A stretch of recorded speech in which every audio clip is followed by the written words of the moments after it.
어, 사실 그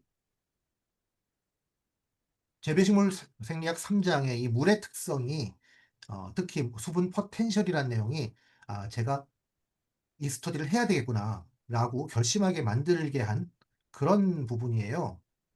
어렵다는 얘기죠. 어려운데 요거는 이해하기가 너무너무 쉬운 그런 과목이에요. 그런 부분이에요. 이해만 하면 쉬운 부분이에요. 그런데 아마 여러분들은 되게 어렵게 느끼시는 분도 계실 거예요. 그래서 이 부분을 이건 설명해야 되겠다라는 생각으로 스터디를 그 2년 전에 재배식물 생리학 스터디를 하게 됐고요. 그러다가 발목이 잡혀서 지금까지 하고 있습니다. 자, 오늘 스터디 시작하겠습니다. 오늘 스터디는 재배식물 생리학 제3장과 4장, 물의 특성과 수분 포텐셜과 식물체 내에서의 물의 흡수, 이동 및 배출에 관한 내용입니다. 물을 빼면 식물에 대해서 특히 그 말할 게 별로 없어요. 물이 대단히 중요합니다. 어떻게 중요하냐? 세포가 있으면 말이죠. 세포가 있으면 이 세포가 뭐로 구성되어 있어요? 이 내부가. 이 세포 내부는 물로 이루어져 있죠. 만약 내부가 얼어버린다. 그럼 이 세포는 죽어요. 그걸 동해라고 합니다. 어, 이 물이 액체 상태여야지 식물 또는 동물이 살 수 있어요. 그래서 물이라는 게 있기 때문에 우리 지구상에 그 생물체가 살아갈 수 있는 겁니다. 이런 물의 특징을 여러분들이 잘 이해하고 있어야 되는데 어디까지 이해해야 되냐? 자, 보겠습니다.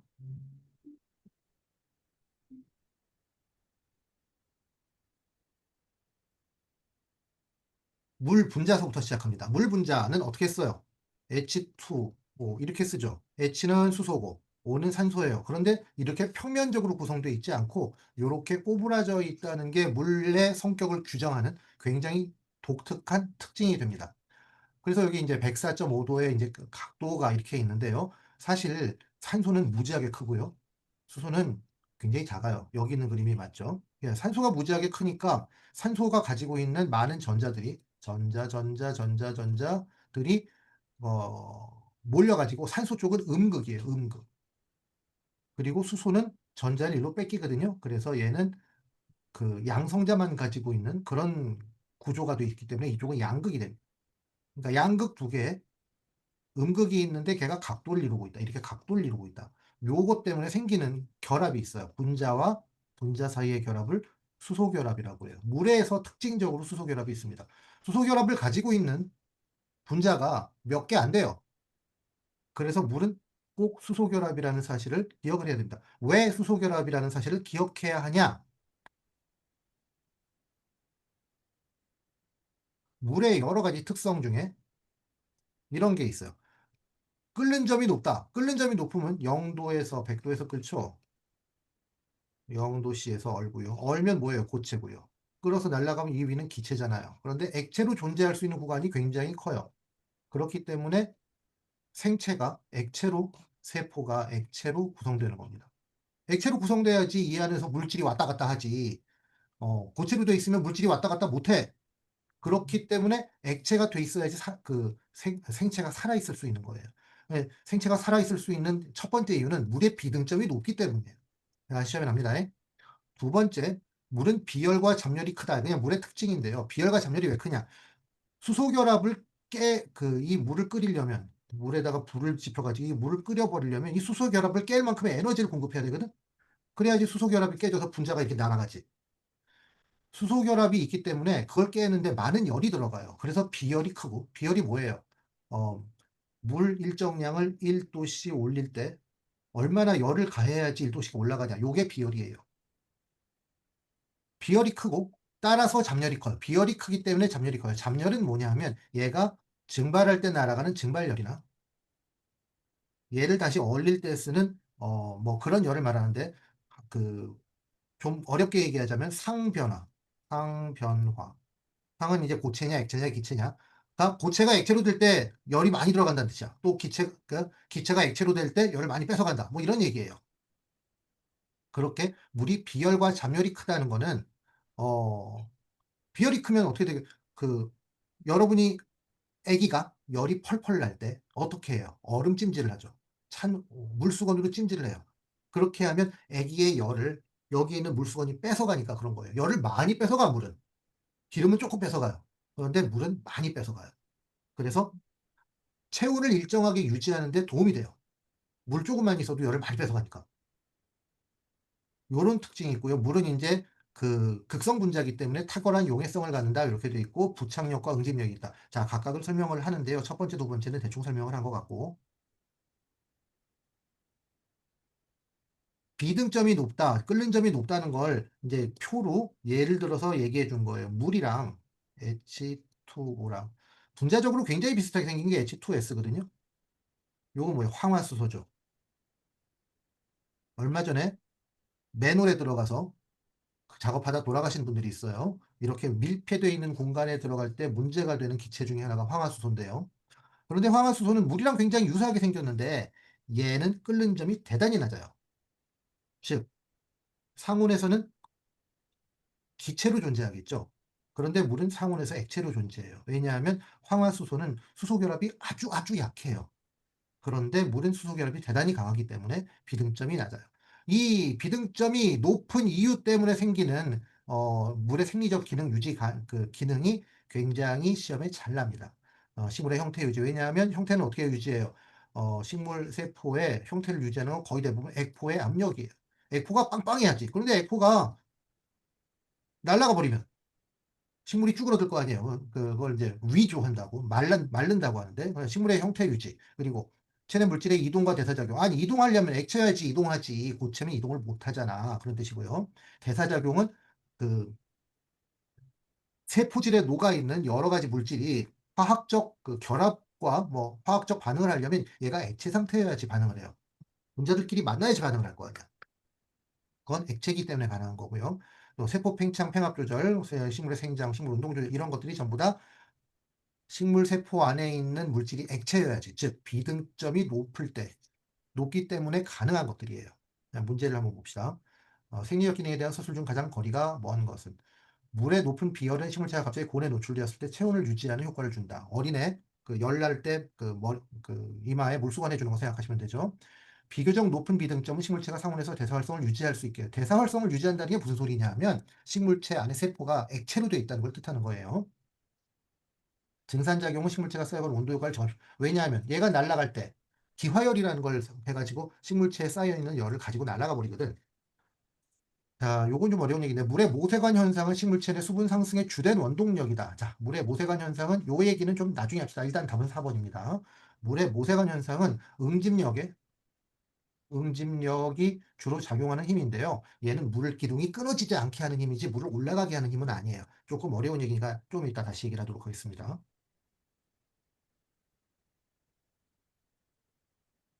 물은 비열과 잠열이 크다는 거 얘기했고요. 자, 탁월한 용해성은 왜 탁월한 용해성이냐면 얘는 음극과 양극이 결정되어 있다는 거예요. 여기 그 이렇게 뭐 미키 마우스 얼굴처럼 되어 있는 요게 수소고요. 귀가. 여기가 산소예요. 산소 쪽은 음극이라고 그랬죠. 수소 쪽이 양극이에요.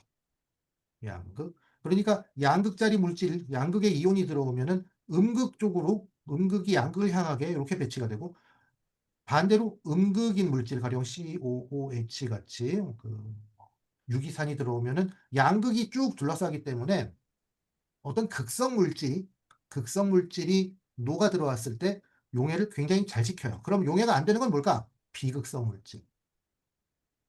비극성 물질. 주로 제일 많은 건 탄화수소. 수소는 기름이라고 하죠. 비극성 물질은 물에 안 녹아요. 그래서 이런 걸 소수성이라고 합니다. 소수성은 물을 밀어낸다는 뜻이고요. 이렇게 물에 잘 녹는 걸 친수성이라고 합니다. 우리가 지난 시간에 인지질을 배웠죠. 이렇게 다리가 두 개 있는 지질이 이 대가리 쪽은 콜린하고 인이 있고요. 인 더하기 콜린.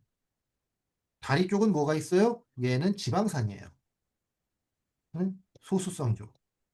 그래서 얘는 물을 밀어내고 얘는 물이랑 가까우니까 물을 밀어내는 쪽이 서로 지네들끼리 면하고 물이랑 친한 쪽은 바깥을 향해 가지고 이렇게 인지질 이중막을 형성하는 게 세포막의 기본 형태라고 지난 시간에 배웠습니다. 요런 거하고 맥을 잇는 거예요. 요번 문제는 이전에 풀었던 문제랑 똑같은 거니까 지나가고요. 자, 물론 부착력과 응집력이 있다. 자, 부착력과 응집력은 사실 같은 얘기예요. 같은 얘기인데 응집력은 지네들끼리 뭉치는 걸 말하는 거예요. 지네들끼리 물 분자, 물 분자하고 물 분자가 서로 땡기는 힘을 응집력이라고 하고요. 부착력은 물 분자하고 가령 어, 물관의 벽하고가 땡기는 힘을 부착력이라고 해요. 그냥 부착력은 물 아닌 놈하고 물하고 서로 다른 상태의 물질이라고 하잖아요. 물 아닌 놈하고 어, 물관, 벽하고 땡기는 힘을 부착력이라고. 그러니까 물관에 딱 붙어 있는 거죠. 그리고 물은 또 물끼리 붙어 있으라래. 그 응집력은 왜 생기냐? 수소결합 때문에 생기는 거야. 물이 물과 붙고 다시 물과 붙고 다시 물과 붙어요. 요걸 이렇게 세우면 물이 물과 붙고 이렇게 해서 길다란 사다리를 형성하고 얘가 빨아 올리면 그 다음이 올라가고 그 다음이 올라가고 그 다음이 올라가고 그래서 응집력을 이루고 있는 물기둥이 생겨요. 이 물기둥이 어디서부터 어디까지? 잎에 있는 공변세포서부터 뿌리까지 한 줄로 연결이 되기 때문에 얘가 올라가는 거예요. 요걸 증산응집력설이라고 해요. 헨리 딕슨의 증산응집력설이라고 하는데 자, 그럼 여기서 지난주에 그런 얘기를 했어요. 헛물관은 되게 좁은데 물관은 좀 넓다 그랬잖아. 물관은 어, 모세관 현상을 일으키기에 좀 힘들어. 왜냐? 물관은 넓거든. 여기서 누가 고로쇠 수액 뺀다고 해다 빵꾸를 뽕 뚫어가지고서 여기에 바람이 송송 들어가면 이 물관은 쫙 떨어져서 물 기둥이 끊어져 버립니다. 그러나 소나무 같은 헛물관으로 이루어진 것들은 그런 일이 잘 안 생기겠죠. 그래서 소나무는 척박한 땅에서 살 수 있는 이유가 물관이 되게 얇아요. 자, 여기에 이런 얘기 나오네요. 모세관 현상이라는 게 있는데 모세관 현상은 뭔지는 아시죠? 이렇게 좁은 관으로 물이 쭉 딸려 올라가는 거. 그런데 작은 관일수록 더 많이 딸려 올라가요. 그런데 작은 관은 물이 얼마 안 움직이겠죠? 모세관으로 필요한 물을 다 빨아먹으려면 얼마나 힘들겠어. 그래서 그 화력수, 그러니까 발달된 식물은 물관과 헛물관을 동시에 가지고 있고, 헛물관이 그 헛물관밖에 없는 소나무는 물을 조금밖에 안 먹는 거예요. 이게 이제 관이 크면 모세관 현상이 적게 일어나고 관이 좁으면 모세관 현상이 많이 일어난다는 것까지 여러분이 상식적으로 이해하실 수 있을 것 같아요. 응집력이 크게 작용하기 때문입니다. 어, 이 문제도 역시 아까 좀 풀었던 문제고요. 특별히 어려운 건 없고요. 자, 4장에 나올 얘기인데 한 가지 잠깐만 설명하고 넘어가면요. 아까 그 아주 높은 나무가 뿌리서부터 잎에까지 여기가 잎이에요. 물이 올라갈 수 있는 이유는 증산응집력설이다 하고 얘기를 했어요. 헨리 딕슨의 증산응집력설인데요. 얘가 한 줄로 손에 손잡고 있기 때문에 여기서 그 잎에서 이렇게 물이 날아가서 얘가 비면 이쪽으로 물이 오면 이 힘이 얘를 이렇게 끌어올린다는 거예요. 끌어올리는 거예요. 증산을 할 때 증산이 구동력이 되고 어, 어디 나오는데 증산은 수분 상승의 구동력이 됨 이렇게 나오죠. 그런데 수분 상승을 할 수 있는 다른 힘은 응집력이에요. 물기둥을 유지하는 힘은 응집력이에요. 그러면 헨리 딕슨이 주장한 증산 응집력에서 응집력을 생기게 하는 건 뭐냐? 즉 물의 수소결합인 셈이죠. 자, 아시겠습니까? 지금 여러분이 외우신다고 해서 나중까지 외우지 못합니다. 그러니까 이해하시고 책을 읽으실 수 있는 힘 정도만 얻어가시면 됩니다. 물의 이동은 세 가지 이동 방식이 있어요. 확산, 삼투, 집단류. 여기에서 물의 확산하고 삼투는 각각 분자가 개별적으로 이동하는 거예요. 물 분자 하나가 다른 놈이 어떻게 되든 말든 저 혼자 가는 거야. 그런데 집단류는 뭘 생각하시냐면 수도관 생각하시면 돼요. 수도관. 생각하면 물 분자 혼자 움직여요? 그냥 지가 무슨 발이 있어서 가는 게 아니고 뒤에서 미니가 그냥 가는 거 아니야. 물 분자가 여기 꽉 차 있어야 돼. 그러고 뒤에서 밀면 앞으로 가겠지. 또는 앞에서 당기면 뒤에서 딸려오겠지. 요게 집단류예요. 그러면 자, 확산이나 삼투가 물이 더 많이 움직일까요? 아니면 집단류가 더 많이 움직일까요? 집단요. 집단류가 훨씬 더 많이 움직이죠. 그런데 집단류로 움직이는 건 조금 전에 봤듯이 손에 손잡고 가는 거예요. 손에 손잡고 가는 것보다 증산응집력. 증산 응징력의 구동력은 뭐라 그랬어요? 증산이라 그랬죠. 증산은 뭐야? 날아가는 거야. 누가 특별히 힘을 주지 않아도 저절로 이루어집니다. 환경만 맞으면. 환경은 언제 이루어질까요? 뿌리에 물이 많아야 되고, 식물, 뿌리. 뿌리에 물이 많아야 되고요. 여기는 건조해야 돼요. 대기는 건조하고 햇볕 쨍쨍 내려지는데 뿌리에는 물이 많으면 물이 신나게 올라가겠죠. 그런데 이 조건이 반대가 되면 여기는 습하고 뿌리에는 건조해. 이러면 증산은 응집력에 의한 수동적 수송은 일어나지 않습니다. 그런데 밤에는 어떻게 돼? 밤바라밤.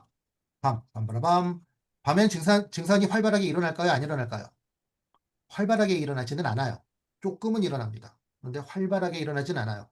그래서 밤에는 어떻게 하느냐? 뿌리가 힘으로 빨아당겨. 자, 밤에는 힘이 필요해요. 이 힘을 거꾸로 넣어주는, 그러니까 힘을 소모하는, 에너지를 소모하는 수송을 능동수송이라고 해요. 그래서 요게 이제 물의 세 가지 이동 방식이기 때문에 이제 능동수송이냐 수동수송이냐는 이 개념은 아닙니다만 주로 많은 물을 움직이는 건 집단유다. 이렇게 알고 계셔야 되고요. 확산이나 삼투는 아주 간단한 시험으로만 납니다. 여기서 중요한 건 집단유의 개념을 여러분이 알고 계시느냐, 알고 넘어가야 된다는 얘기예요. 자, 확산은 이렇게 시험에 납니다. 더 이상 안 나요.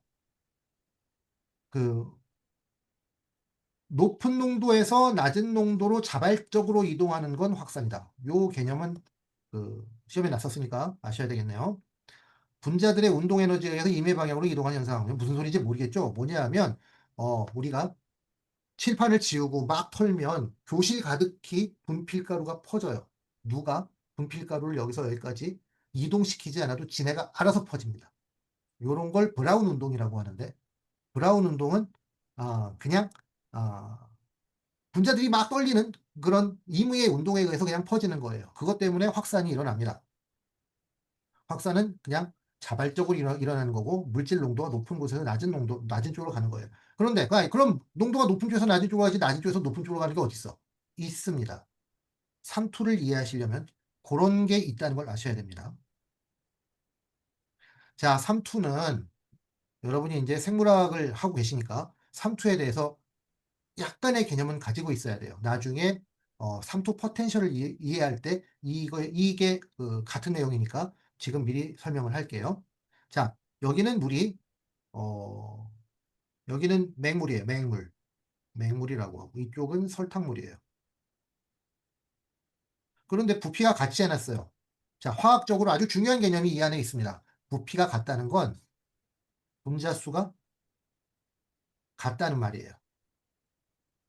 아주 정확하게 맞지는 않습니다. 왜냐하면 비중이 다 다르니까. 하지만 대충 이렇게 이해를 하시면 돼요. 그냥 개념이니까 이렇게 이해를 합시다. 분자수가 여기는 물이고 여기는 설탕물이잖아요. 그런데 분자수가 같아. 그러면 우리가 농도가 짙다 얘기하면 설탕의 입장에서 얘기하는 거죠. 이쪽은 설탕의 농도가 얼마예요? 빵이에요. 이쪽은 설탕의 농도가 얼마 있겠죠. 요거는 설탕의 입장에서 보는 건데 물의 입장에서 보면 어떨까요? 물의 입장에서 보면 물 분자가 어느 쪽에 많아요? A가 많아요? B가 많아요? 물 분자의 개수.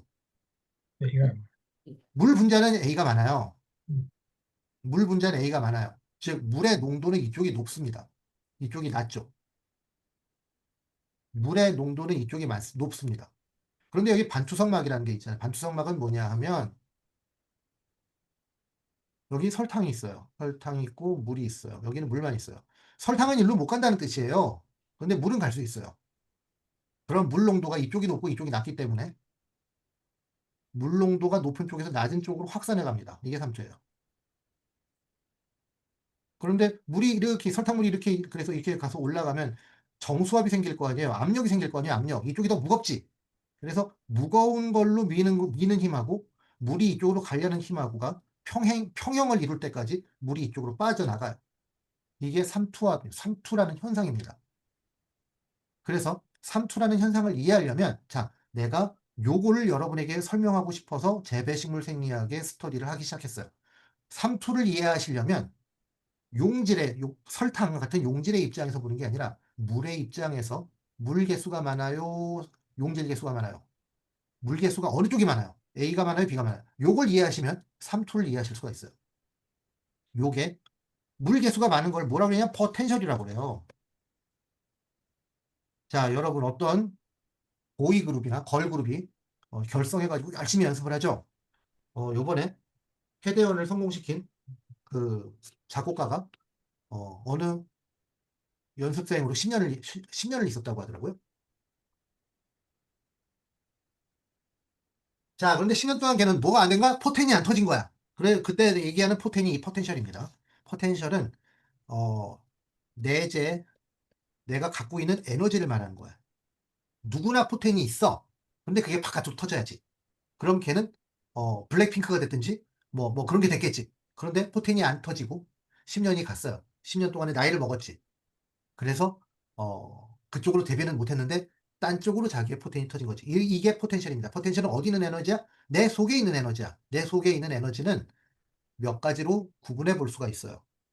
내 속에 있는 에너지는 뭐가 있어요? 내 뱃속에 있는 기름 에너지가 있고 뭐 이런 거 말고 나는 여러분에게 뭔가를 설명하는 에너지가 있어. 설명하는 그런 능력이 있어. 내재돼 있었어. 그런데 내가 스터디를 해볼 때까지는 몰랐지. 그런 게 있는지. 이런 게 포텐입니다. 내 속에 있는데 있는지 없는지 잘 모르는 거.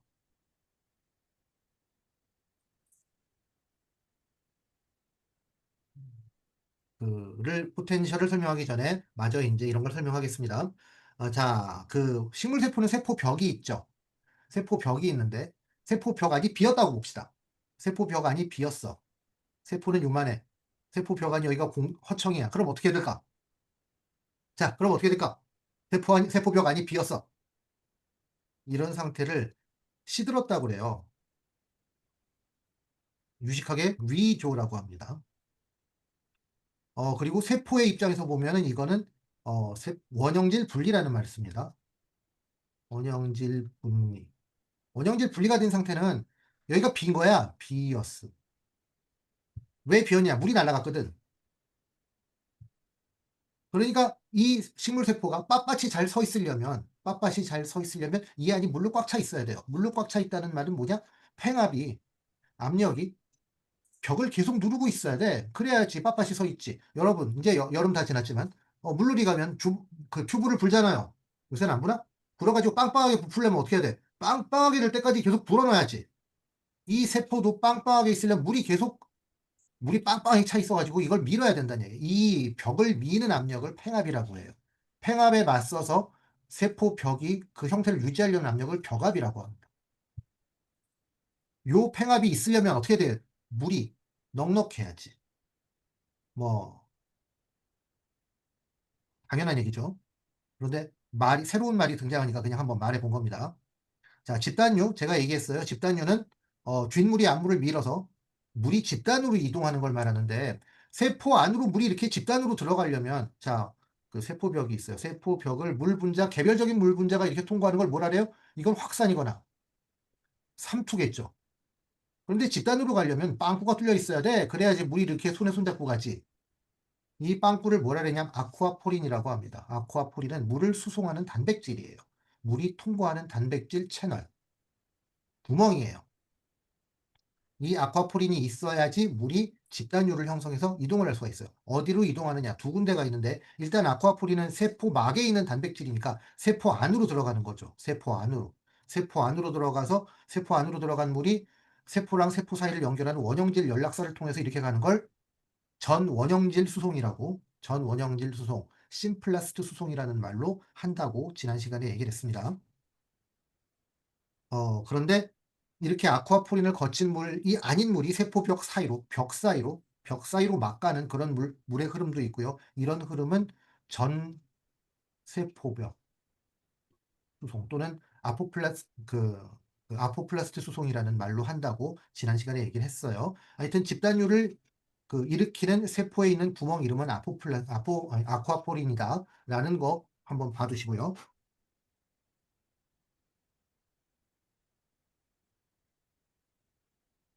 집단유의 개념을 묻는 문제가 꽤 많이 나옵니다. 자, 이제 수분 포텐셜이라는 얘기를 하겠습니다. 수분 포텐셜이라는 건 아까 이제 포텐셜이라는 말을 잠깐 설명을 했어요. 물이 가지고 있는 에너지를 수치화하는 거예요. 그런데 물이 무슨 에너지를 가지고 있겠어? 무슨 에너지를 가지고 있을까요? 옛날에 물리를 하신 분, 옛날에 물리를 어디서 해요? 주로 당구장에서 하죠. 당구장에서 하는 그런 물리 말고 저 그 물리 시간에 배웠던 에너지가 두 개가 있어요. 아이고, 운동 에너지하고 위치 에너지입니다. 운동 에너지는 뭐가 막 돌아다닐 때 생기는 에너지고요. 위치 에너지는 높은 데 앉아 있으면, 높은 데 앉아 있으면 의자를 확 잡으면 이렇게 떨어지잖아요. 그러면 위에 있는 건 어느 정도 에너지를 가지고 있는 거지. 이게 위치 에너지인데, 위치 에너지와 운동 에너지를 더하면은 포텐셜이라고 해요. 하는데 우리는 그런 거 까먹고 어 물에 한해서 포텐셜은 뭐 줄 같은 일 단위로 얘기하는 게 아니라 압력으로 얘기합니다. 압력으로 얘기를 한다는 게 시험에 나옵니다. 자, 물의 포텐셜 단위는 압력으로 얘기를 합니다. 압력 단위가 몇 가지가 있는데요. 여기서 이제 연식이 많이 되시는 분들이 어 옛날에 기상 뭘 할 때 밀리바라는 그런 얘기를 들으셨을 거예요. 밀리바를 요새는 뭐라고 해요? 헥토 파스칼 이렇게 얘기하죠. 파스칼입니다. 헥토파스칼은 압력 단위인지 알겠어. 그런데 파스칼은 무슨 단위야? 압력 단위지. 그리고 책에서는, 그러니까 그 농학을 공부하는 책에서는 메가파스칼 단위를 많이 씁니다. 그러니까 밀리바, 헥토파스칼, 메가파스칼, 파스칼 이런 단위가 다 압력의 단위고 물의 포텐셜 단위로 쓰일 수 있다는 걸 꼭 기억하시기 바랍니다.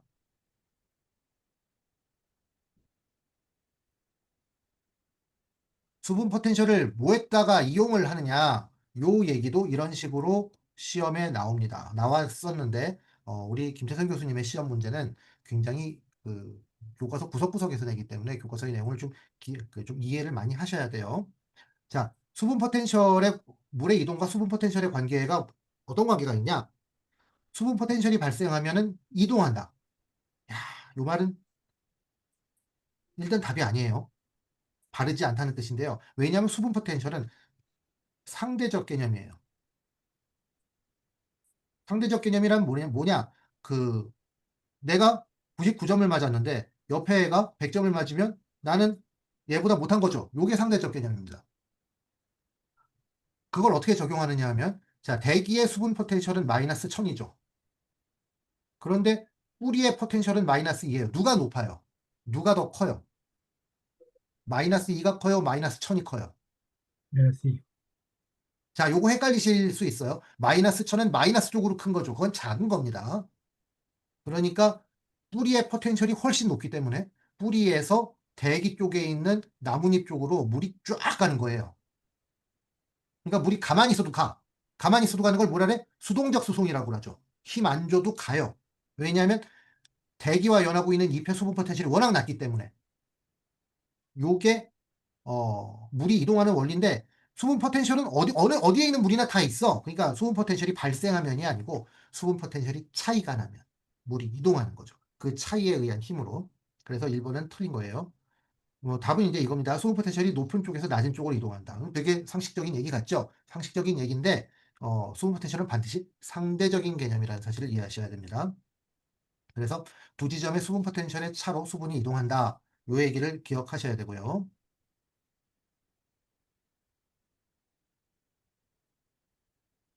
수분 포텐셜에는 뭐 몇 가지 종류가 있는데요.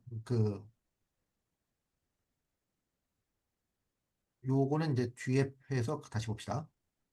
자, 수분 포텐셜은 몇 가지 요소로 구성되어 있어요. 요소는 뭐냐면 삼투 포텐셜, 압력 포텐셜, 매트릭 포텐셜, 중력 포텐셜 이런 게 있어요. 압력 포텐셜이나 중력 포텐셜은 거의 비슷한데 중력 포텐셜은 우리가 안 씁니다.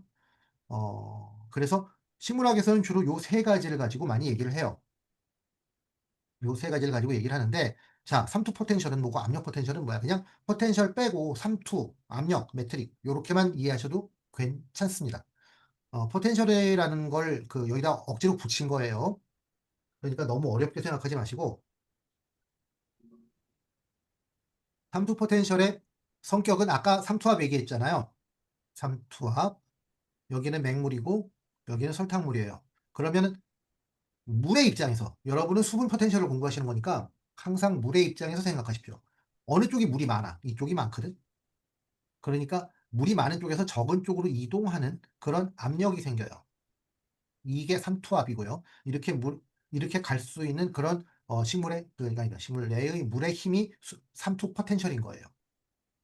압력 포텐셜은 뭐냐? 압력 포텐셜은 그냥 압력이 아까 팽압 벼가 배웠잖아요. 이렇게 나가는 압력이 팽압이고 이렇게 그걸 막는 힘이 벽압이에요. 이런 게 그냥 압력 포텐셜입니다. 자, 그러니까 세포 안에는 식물 세포 안에는 두 가지 포텐셜이 있어요. 하나는 삼투 포텐셜이 있고요. 왜냐하면 이 안에는 먼지, 용질이 녹아 있을 거 아니야. 또 하나는 압력 포텐셜이 있는 거죠. 이 두 가지 포텐셜이 식물의 내부 세포 압력을 결정하는 요소가 됩니다.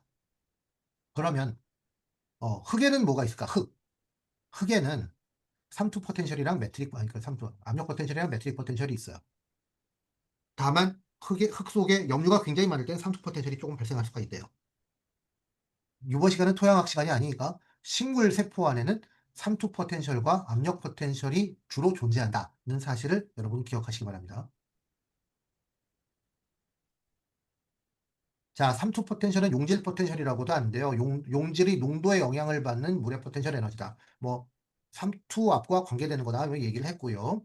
그리고 용질의 농도가 높으면 높을수록 삼투 포텐셜은 낮아져요. 왜냐하면 우리가 수분 포텐셜이라고 하는 건 항상 물의 입장에서 생각을 하자고 했잖아요. 용질의 농도가 높아지면 물의 개수가 적어지는 거야. 물의 머리수가 적어지는 거야. 물의 머리수가 적으면 물의 힘이 적지. 그래서 삼투 포텐셜은 용질의 농도와 반비례합니다. 그리고 식물 세포 속에는 완전히 맹물은 존재하지 않아요. 거의 존재하지 않습니다. 그래서 식물 속에 있는 수분 포텐셜은 항상 음의 값을 가진다. 요거는 기억하시기 바랍니다.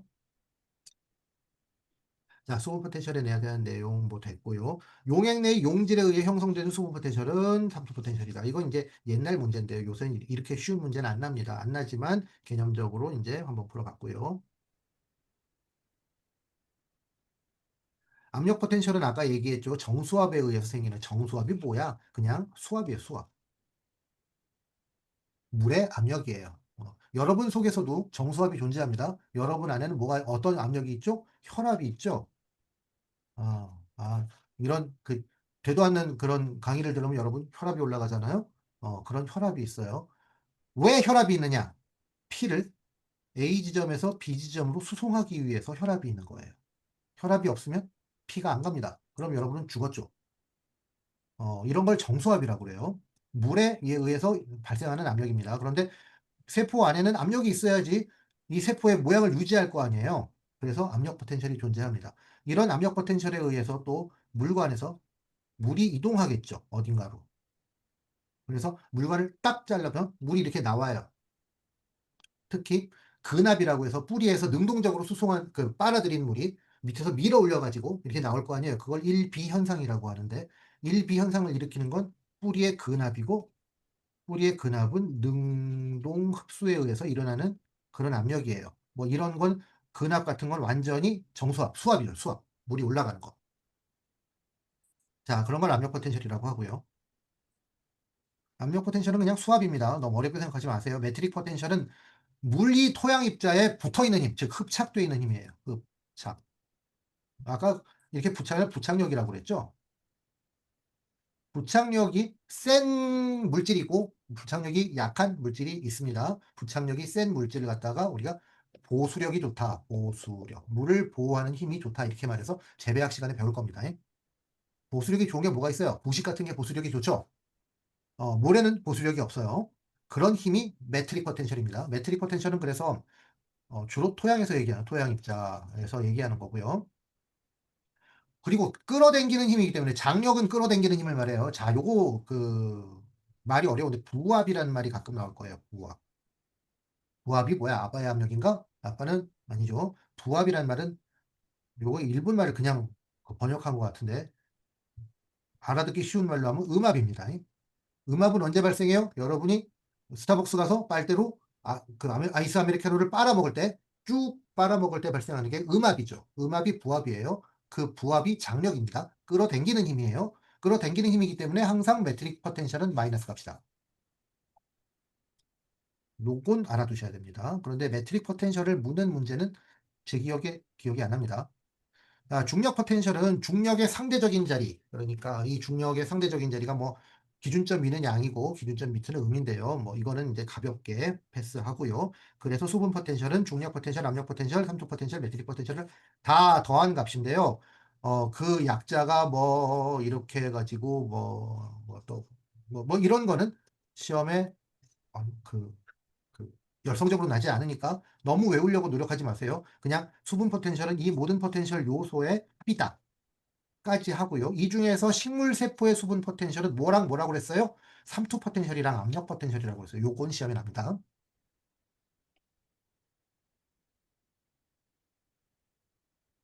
자, 아까 이제 식물 세포 벽에서 식물 세포가 그 홀라당 떨어졌을 때를 그 원형질 분리라고 했는데 여기 고장액이라는 얘기가 있죠. 왜 고장액이냐면 고장이 나서 고장이 아니고 고장액 저장액이라는 개념이 있어요. 고장액, 저장액. 그냥 농도가 나보다 낮은 거고 농도가 나보다 높은 걸 말하는 겁니다. 자, 식물세포의 삼투압이 가령 마이너스 0.5라고 합시다. 그런데 어, 여기 설명이 잘 되어 있구나. 이거보다 삼투압이 높은 물질이 여기 있어요. 여기다가 퐁당 담궈버려. 퐁당 담궈버리면 얘는 물을 뺏기게 돼요. 왜냐하면 이쪽이 삼투압이 높으니까. 이쪽이 끈적끈적하니까. 끈적끈적하니까 물을 뺏기죠, 이쪽으로. 물을 뺏기면 식물세포는 벽이 있으니까 벽 속에서 물을 뺏기다 못해가지고 벽이랑 원형질이 분리되는 일이 생겨요. 이게 원형질 분리고요. 어, 원형질 분리가 되면 식물세포는 시들거나 쭈그러드는 것, 슈링크 되는 것처럼 보일 거예요. 그런 뜻이고요. 요것도 아까 풀어본 문제고요. 한번 다시 풀어볼까요? 세포 내 물의 유입에 대한 설명 중 틀린 것은 세포 내 물이 유입되는 식물세포를 고장에게 노출시키면 세포의 수분 포텐셜이 낮아진다? 수분 포텐셜은 어디가 낮아요? 고장에게 낮죠. 수분 포텐셜은 그러니까 수분을 뺏기게 되겠죠. 수분을 뺏기면 어떻게 돼요? 그럼 낮아지죠. 세포 내의 삼투압 조절을 위해서 물이 대량으로 유입될 때 주로 원형질막을 통한다. 원형질막을 통한다. 자, 대량으로 유입되는 건 뭐라 그랬어요? 대량으로 유입되는 건, 여기서 대량으로 유입되는 건 의미가 뭐냐면 이건 집단유를 말하는 거예요. 아까 집단유는, 물이 혼자서 가는 게 아니라 물이 손에 손잡고 가는 거라고 얘기했죠. 물이 손에 손잡고 가려면 개별적으로 통과하는 확산이나 삼투가 아닌 뭔가 통로가 있어야 된다고 그랬어요. 통로가 뭐예요? 아쿠아포린이라고 했죠. 아쿠아포린을 통하는 거지 원형질막을 통하는 게 아닙니다. 그래서 답은 2번이에요.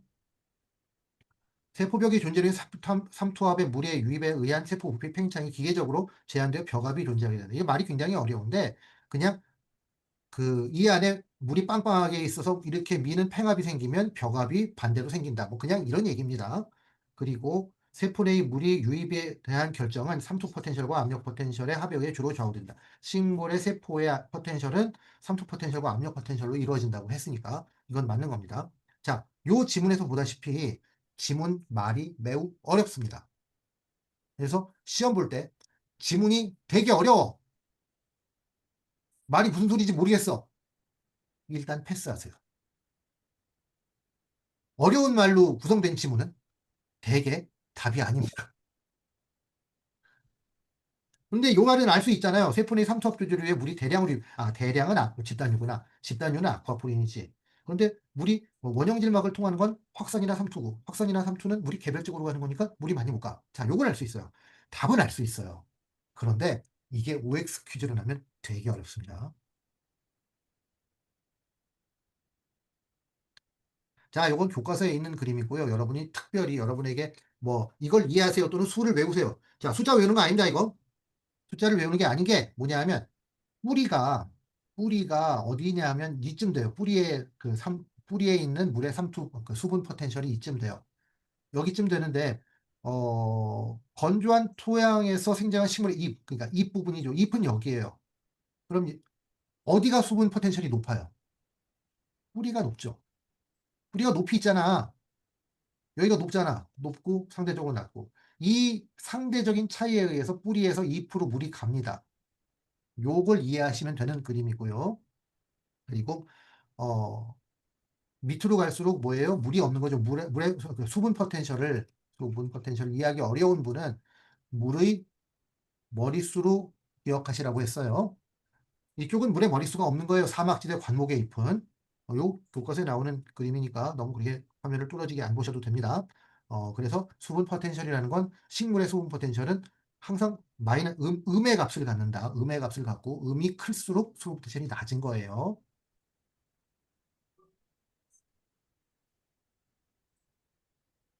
이런 수분 포텐셜을 재는 방법이 교재 세 가지가 제시되어 있는데 가압상법, 조직 무게 변화 측정법과 차르다코프 방법인데요. 요 이름은 아셔야 돼요. 왜냐하면 이름이 시험에 난 적이 있어요. 그런데 적이 있다는 얘기는 옛날에 났다는 뜻이고 요새는 잘 안 물어보는 것 같아요. 가압상법에서 물어보는 건 얘는 압력 포텐셜을 재는 거예요. 어디에 압력 포텐셜이냐? 물관의 압력 포텐셜이에요. 물관부의 압력 포텐셜을 재는데 삼투 포텐셜을 0이라고 전제하고 하는 겁니다. 그러니까 0 더하기 압력 포텐셜은 뭐예요? 식물의 수분 포텐셜. 그래서 답은 이 세 가지 모두 가압상법, 조직무게 변화 측정법, 차례화법 방법 세 가지 전부 다 식물체의 수분 포텐셜을 재는 것이다 라는 문제가 나온 적이 있는데 이렇게 친절한 문제는 안 나올 것 같아요. 단 옛날에 문제가 나왔었던 적이 있으니까 여러분이 세 가지 이름을 알아두시고요. 가압상법은 물관의 압력 포텐셜을 재는 거다. 조직물의 변화 측정법과 차르다코프 방법은 둘 다 삼투 포텐셜을 재는 방법이에요 라고까지만 알아두시면 될 것 같습니다. 자세한 건 교재 읽어보시고요. 참고로 자격증 시험에서는 이런 측정 방법의 원리를 이해하셔야지 풀 수 있는 문제가 나오기도 합니다. 자, 3장의 워크북 문제를 빨리 한번 쓱 보겠습니다. 빨리 보겠습니다. 물 분자의 산소와 수소 결합 간 원자 간 결합 방식은 공유 결합이에요. 아까 얘기 안 하고 넘어갔는데 물 분자의 그 원자 간 결합 방식이죠. 수소하고 산소 간의 수소, 산소, 수소 간의 결합 방식은 공유 결합이고요. 물 분자끼리의 결합 방식은 수소 결합입니다. 분자 간 결합은 수소 결합이고 원자 간 결합은 공유 결합이라는 거 요게 시험에 날 수도 있지 않을까 싶습니다. 물이 물리화학적 특성을 잘못 설명한 것은 자 물에 여러 가지 물리화학적 특성이 있었어요. 비등점이 높은 편이다. 그렇죠. 용해성이 뛰어나다. 용해성이 뛰어나다는 건 물이 누구한테 녹는 게 아니고 물이 누구를 잘 녹인다는 뜻이고요. 비열과 잠열이 높죠. 없다 아니고요. 부착력과 응집력이 있다. 자, 이 정도로 시험에 나면 정말 행복하겠지만 이렇게 단편적인 문제는 시험에 안 납니다. 물의 이동 방식과 직접적인 관계. 물의 이동 방식은 세 가지가 있어요. 확산, 삼투, 집단유. 자, 응집은 물의 그냥 분자적 특성이에요. 물관에서 물의 이동을 가장 크게 지배하는 건 뭐다? 물이 뭘로 많이 이동하냐면 집단유로 이동한다. 자, 집단유라는 말을 꼭 기억하셔야 됩니다. 물의 이동과 수분 포텐셜의 관계를 바르게 설명한 것은 수분 포텐셜은 항상 높은 쪽에서 낮은 쪽으로 이동하는 겁니다. 수분 포텐셜을 내가 뭐라고 했어요? 물의 머릿수. 분자수죠, 분자수. 수분 포텐셜을 이해하려면 항상 물의 입장에서 생각하셔라. 그리고 포텐셜이 높은 쪽에서 낮은 쪽으로 이동하는 건 되게 당연한 일이고요. 수분 포텐셜을 나타내는 가장 일반적인 단위. 수분 포텐셜은 포텐셜 중에서 화학 에너지 중에서 유일하게 압력으로 표현한다고 했습니다. 압력으로 표현한 단위는 바, 밀리바, 뭐 도중에 쓰는 건 파스칼입니다. 학문적으로 쓰는 용어는 파스칼이고요. 파스칼이 크면 메가파스칼이 되니까 요거예요. 용액의 용질 분자에 의해서 용질 분자수에 의해서 결정되는 수분 포텐셜은 삼투 포텐셜이죠. 증산작용이 활발한 식물체에서 수분 포텐셜이 가장 낮은 부위는 자, 요거는 이해를 하셔야 되죠. 수분 포텐셜이 가장 낮은 부위는 어디예요? 물이 어디에서 어디로 가요? 뿌리에서 잎으로 가죠, 항상. 뿌리에서 잎으로 가니까 잎이 제일 낮아야죠. 가압상법으로 측정하는 건 뭐라 했어요? 물관의 압력 포텐셜이라고 했어요. 그런데 이때 삼투 포텐셜을 0이라고 가정하기 때문에 가압상법으로 물관의 압력 포텐셜을 재면 그걸 식물체의 수분 포텐셜이라고 간주한다고 했습니다. 그러면 조직 무게 변화 측정법으로 측정하는 건 뭘까요? 수분 포텐셜이죠. 차르다코프로 측정하는 건 뭘까요? 수분 포텐셜이죠.